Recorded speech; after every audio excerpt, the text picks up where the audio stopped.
बिस्मिल्लाहिर्रहमानिर्रहीम। My name is Zeeshan Ahmed. अपने channel conceptual physics में बहुत ही इंपॉर्टेंट टॉपिक की तरफ हम मूव कर रहे हैं।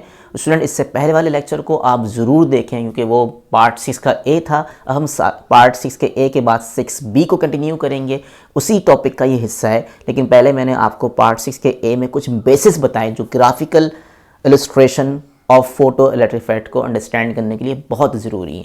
तो मैं आपको सजेस्ट करूंगा पार्ट 6A देखने के बाद ही आप पार्ट नंबर 6 के B की तरफ आओ, वरना आप ग्राफ नहीं समझ सकते। कुछ मैंने बहुत बेसिक इंपॉर्टेंट फैक्ट्स बताए थे लाइट से कनेक्टेड, कि लाइट के कलर्स का मतलब किससे ताल्लुक़ होता है, लाइट के कलर का ताल्लुक़ एनर्जी से होता है, ये बताया था।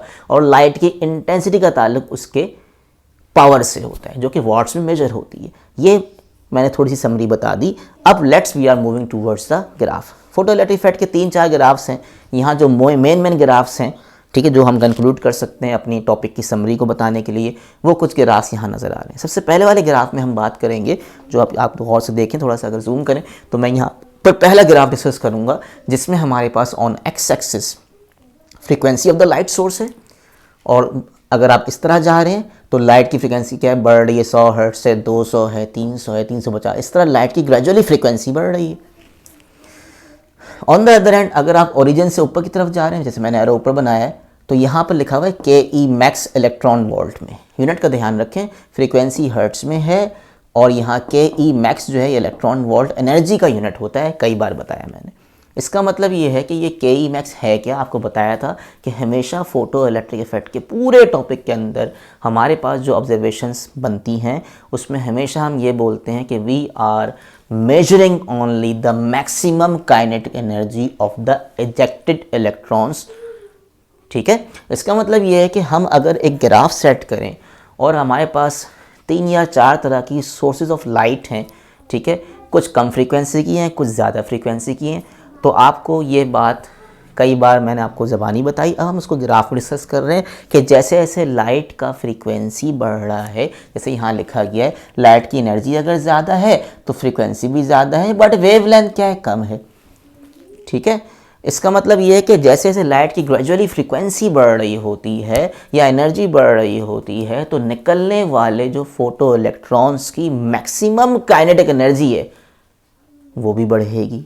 यानी फ्रीक्वेंसी एंड के मैक्स आपस में डायरेक्टली प्रोपोर्शनल हैं। अगर ये डायरेक्टली प्रोपोर्शनल हैं, जैसा एक्सपेरिमेंटल सेटअप में नज़र आया, तो ग्राफ स्ट्रेट लाइन आना चाहिए। इसलिए ग्राफ स्ट्रेट लाइन आया हुआ है। और स्ट्रेट लाइन ग्राफ का मतलब ये होता है कि आपके पास फिजिकल क्वांटिटी आपस में डायरेक्टली प्रोपोर्शनल है। इस ग्राफ को जब हम मीट करते हैं तो इससे पहले ये जो ग्राफ स्टार्ट हो रहा है ये ओरिजिन से स्टार्ट नहीं हो रहा, ये ओरिजिन से स्टार्ट नहीं हो रहा, ये कुछ आगे से स्टार्ट हो रहा है। यानी ये जो है पॉइंट एक्स इंटरसेप्ट कहलाता है, जहाँ पर ये लाइन क्या है, एक्स वाली एक्सिस को कट कर रही है। एफ नोड हमारे पास क्या है, एक तरह का ये ऑन एक्स एक्सिस पे ये वाली स्ट्रेट लाइन मीट कर रही है, that is called x intercept. ठीक है, वो जगह है जहाँ पर कोई लाइन एक्स पे कट करती है और ये जगह मैंने लिखी है एफ नोड। ग्राफिकली इसको हम कहेंगे एफ नोड जो है ये हमारे पास थ्रेशहोल्ड फ्रीक्वेंसी है। ये वो मिनिमम फ्रीक्वेंसी है, इस फ्रीक्वेंसी से नीचे अगर लाइट का फ्रीक्वेंसी होगा तो कोई इलेक्ट्रॉन इमिट नहीं होगा, मतलब फोटो इलेक्ट्रिक इमिशन ही नहीं होगा। इट मीन्स के प्रोसेस इस एफ नोड की फ्रीक्वेंसी से ज़्यादा के बाद इलेक्ट्रॉन्स निकलना शुरू होते हैं विद सम काइनेटिक एनर्जी। तो ये मैंने लिख दिया यहाँ पर, एक मिसाल दे दी, एक रफ आइडिया लिख दिया कि 100 हर्ट्ज से कम लाइट सोर्स तो यहाँ पर एप्लीकेबल ही नहीं है। 100 हर्ट्ज कम से कम होने चाहिए लाइट के, या 100 हर्ट्ज के बाद से लाइट की फ्रीक्वेंसी आप बढ़ाएं 200 के लिहाज से इलेक्ट्रॉन जो मैक्सिमम एनर्जी लेके निकल रहा है वो 10 हो गया।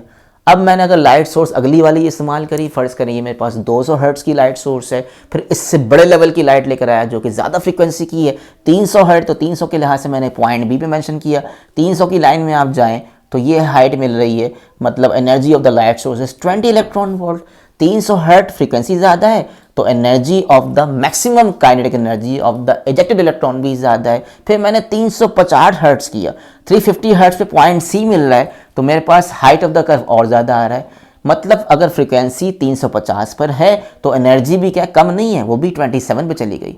तो 10 हुआ, फिर 20 हुआ, फिर 27 हुआ, 200 हुआ, 300 हुआ, 350 हुआ। तो फ्रीक्वेंसी इस स्केल में बढ़ रही है और काइनेटिक एनर्जी जो इलेक्ट्रॉन मैक्सिमम एनर्जी लेके निकल रहा है वो ज़्यादा फ्रीक्वेंसी पे ज़्यादा एनर्जी से निकल रहा है, कम फ्रीक्वेंसी पे कम निकल रहा है। That's why this graph is a straight line.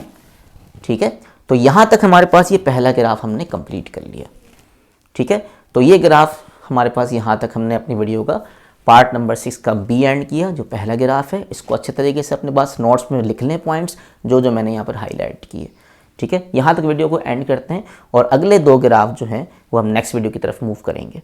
ठीक है, थैंक यू वेरी मच। और वीडियो के एंड पे इसको सब्सक्राइब भी करें और बेल आइकन का बटन भी दबाया करें। इससे क्या है, आपको नोटिफिकेशन मिल जाएगी फ़ौरन और आपको पता लग जाएगा कि कौन सी वीडियो मेरी पहले या फौरी तौर पर आ रही है।